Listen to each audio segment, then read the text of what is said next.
একটা 10তলা বিল্ডিং ওরা একটা ওয়ার্ড করতে হবে, একটা 6তলা বিল্ডিং ওখানে একটা ইউনিট করতে হবে, বা 3তলা 4তলা বিল্ডিং ওটা ইউনিট করতে হবে।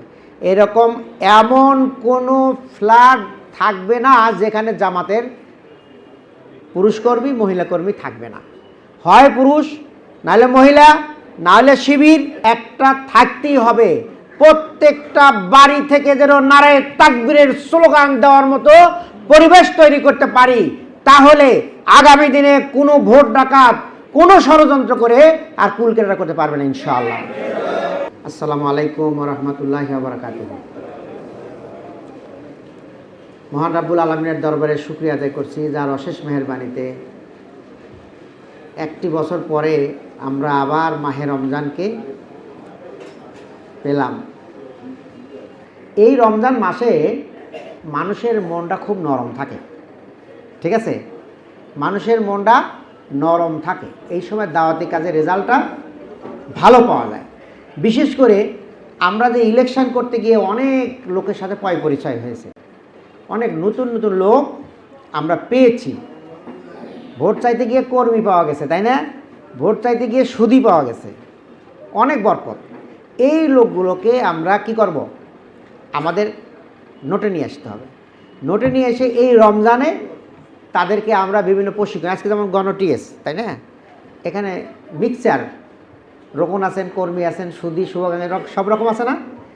এইরকম আরও কিছু গণটিএস গণসভ্যেদারি করতে হবে, গণসভ্যেদারি করতে হবে। তাহলে সাধারণ ভাইদের সাথে আমাদের জন্য সম্পর্কটা এইভাবে গড়ে ওঠে। একটা 10তলা বিল্ডিং ওরা একটা ওয়ার্ড করতে হবে, একটা 6তলা বিল্ডিং কেমন ওখানে একটা ইউনিট করতে হবে, বা 3তলা 4তলা বিল্ডিং ওটা ইউনিট করতে হবে। এরকম এমন কোনো ফ্ল্যাট থাকবে না যেখানে জামাতের পুরুষ কর্মী মহিলা কর্মী থাকবে না, হয় পুরুষ নাহলে মহিলা নাহলে শিবির, একটা থাকতেই হবে। প্রত্যেকটা বাড়ি থেকে যেন নারায়ে তাকবীরের স্লোগান দেওয়ার মতো পরিবেশ তৈরি করতে পারি, তাহলে আগামী দিনে কোনো ভোট ডাকাত কোনো ষড়যন্ত্র করে আর কুলকেরা করতে পারবে না ইনশাআল্লাহ। এই জন্য আমরা ভোট চাইতে গিয়ে যাদের সাথে পরিচয় হয়েছে, প্রত্যেকটি বাড়িতে আপনারা বসার ব্যবস্থা করেন, কোরআন তালিম করেন, ইফতার মাহফিল করেন। বাড়িতে নিজে নিজে কোনো ইফতার মাহফিল করবেন না, 5 জন 10 জন মিলে এক জায়গায় বসবেন, শিডিউল করে ফেলেন। আপনার বাড়িতে অমুক দিন ইফতার, সেখানে যারা পরিচয় সবাইকে নিয়ে আসেন। আর এক বাড়িতে শিডিউল করেন, আপনার বাড়িতে অমুক দিন, কোনো দিন বাদ থাকবে না। আবার আসতেছে হলো স্থানীয় সরকার নির্বাচনের একটা সম্ভাবনা আছে, কিন্তু তারা ঘোষণা যে ঢাকা, উত্তর দক্ষিণ এবং চট্টগ্রাম এই 3 সিটি আগে নির্বাচন দেবে। মানে এইগুলোই তো হলো খনি, কি বলেন, খনি না? খনি বাদ দিয়ে অন্য জায়গায় যাবে কেন? আমরা এতদিন বললাম যে আগে স্থানীয় সরকার দেন, তখন দিল না। এখন শপথ নিয়ে পরের দিন বলতে আগে স্থানীয় সরকার দিতে হবে। ঠিক আছে, করেন, অসুবিধা নেই, সুষ্ঠুভাবে সুন্দরভাবে করেন, সমস্যা নেই। তাহলে আমাদের কিন্তু এখন থেকেই প্রস্তুতি রাখতে হবে। যেভাবে নেমে পড়ছিলাম আমরা ঠিক ওইভাবেই আমাদের কার্যক্রমগুলো তো বোঝা হয়ে গেছে, অনেক দিন পরে আমরা এটা প্র্যাকটিস করছি, সেটা আবার চালু রাখতে হবে, যেন স্থানীয় সরকারের যে নির্বাচনটা হবে এখানে কিন্তু আমাদেরকে কাউন্সিলর পর্যায়ে বিজয় করে নিয়ে আসতে হবে এবং সিটি মেয়রে বিজয় করে নিয়ে আসতে হবে। গোটা ঢাকা সিটিতে যদি আমরা ভোট যোগ বিয়োগ করি তাহলে ভোটের ব্যবধান কিন্তু খুবই কম। ঢাকা সিটিতে 2% ব্যবধান আছে, তারপরেও তো মনে করেন যে নানান কিছু হয়েছে। তো এইবারে আমরা যদি সুন্দরভাবে গুছিয়ে ওই অতীতের যেখানে আমাদের ভুলভ্রান্তি হয়েছে ওগুলোকে যদি ওভারকাম করতে পারি, তাহলে মেয়রে জেতা কি অসম্ভব?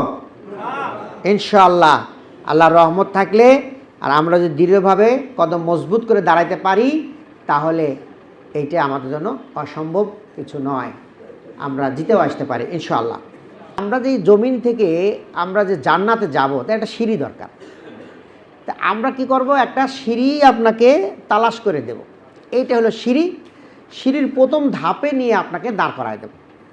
তার মানে একজন রোকন আমরা ওই সিঁড়িটা তালাশ করে প্রথম ধাপে আপনাকে দিলাম। এখন আপনার দায়িত্ব এই আপনার আমল, আপনার এগুলোর মধ্যে সমন্বয় সাধন করার মাধ্যমে কি করতে হবে, এই সিঁড়িগুলো পার হতে হবে।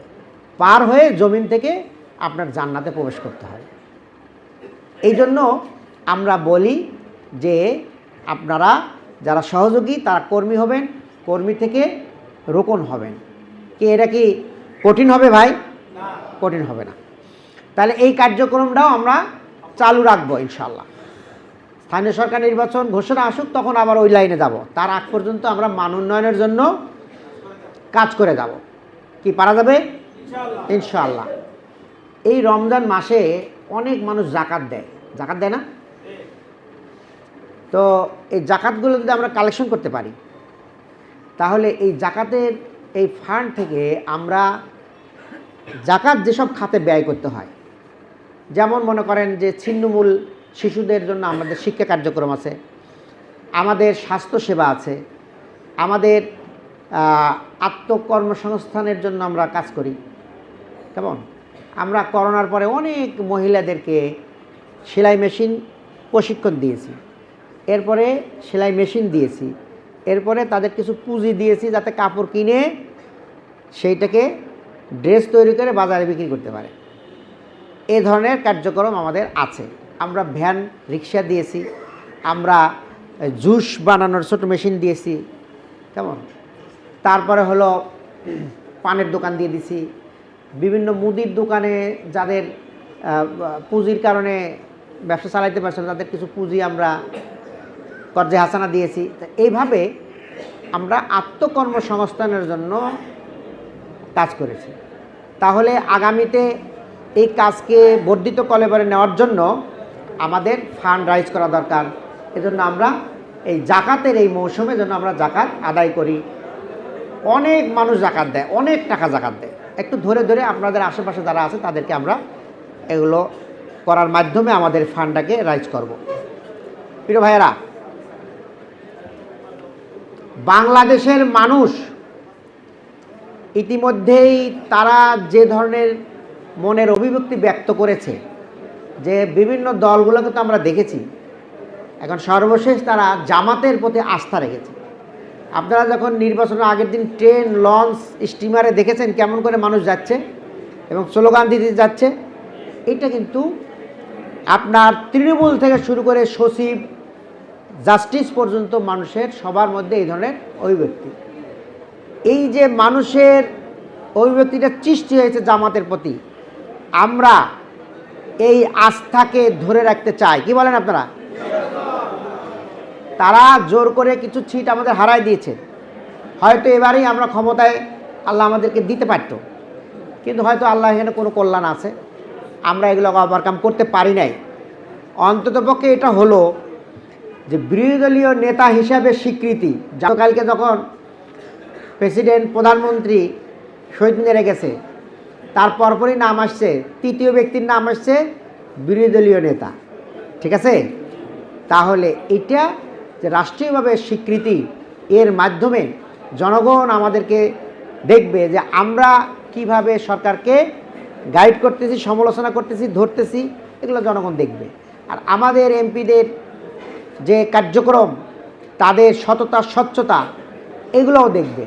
সব মিলে আমার মনে হয় আগামীতে আল্লাহ পাক আমাদের জন্য আরও ভালো কিছু রাখছেন ইনশাআল্লাহ। আমরা সবাই মিলে সেই একটি সুন্দর বাংলাদেশ গড়ার জন্য আল্লাহর কাছে আমরা দোয়া করব এবং নিজেরাও চেষ্টা করব। আল্লাহ আমাদের তৌফিক দান করুন। আমিন। আসসালামু আলাইকুম ওয়া রাহমাতুল্লাহি ওয়া বারাকাতুহু।